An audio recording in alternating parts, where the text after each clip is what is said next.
Let's create a spend data table to display the spend analysis chart. By the way, we will insert data into all these tables using Node.js APIs.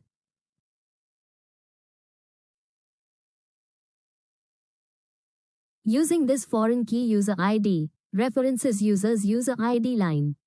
We are establishing a relationship between spend data and the users table.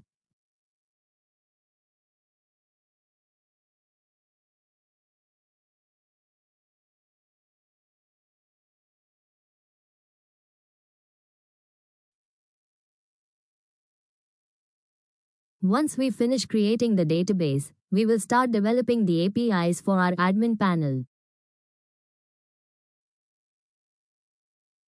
Here, this sales chart table will store data for the week number, month name, year, and sales amount, which will be used to display the sales chart on the dashboard page.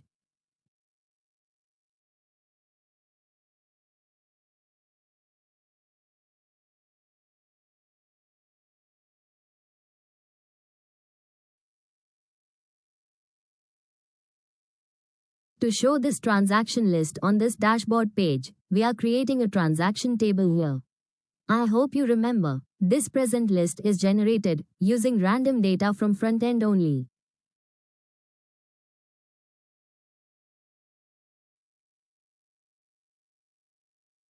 Let's create one more table to store user passwords.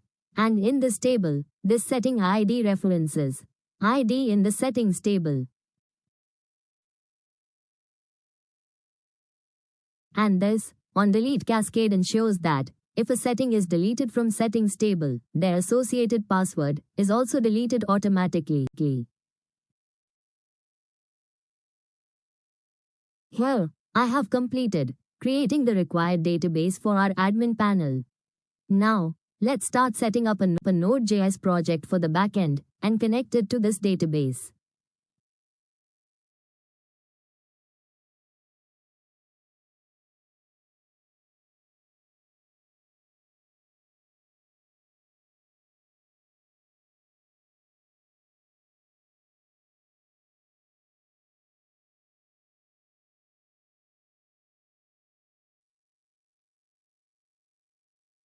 By running command npm init-y,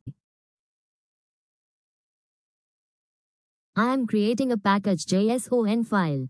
I hope you all are aware that the package.json file is central configuration file for Node project. In easiest words, it is the most important file in Node project.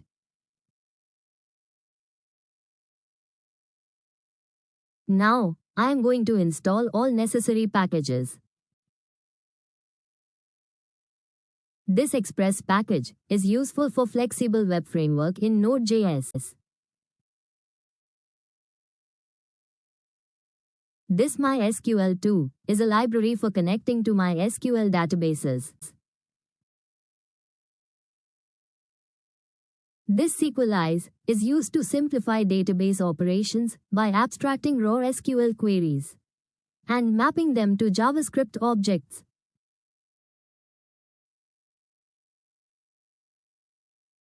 And this body parser helps to parse JSON and URL encoded payloads in HTTP requests.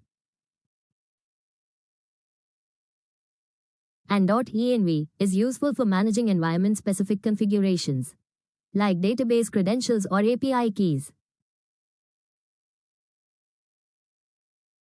And this nodemon saves time during development by eliminating the need to manually restart the server after code changes.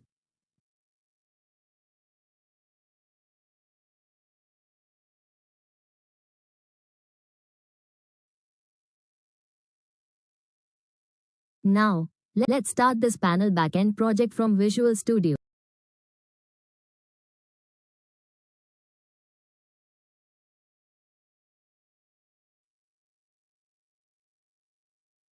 Here, I have created config directory. Inside this directory I am creating db.js file, which will hold configurations to connect to the MySQL database.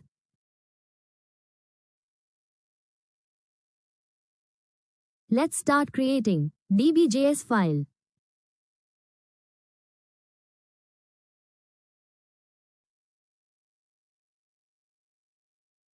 Here I am importing Sequelize object from Sequelize package. This is the primary class used to configure and manage the database connection. I hope you are aware that the require function is used to load and return exported objects from a module.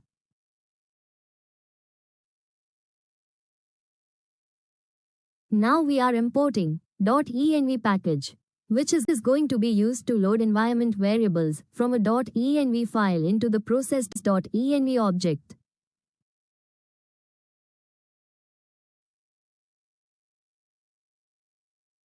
This is my .env file.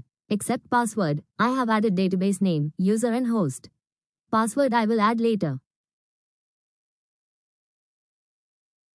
Here I am initializing a Sequelize instance with the configuration details for connecting to the MySQL database.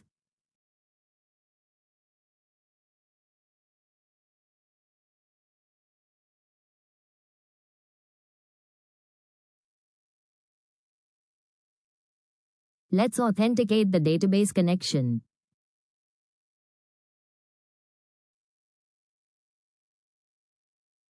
This Sequelize.authenticate function will check if the database connection can be established with the provided credentials and returns a promise.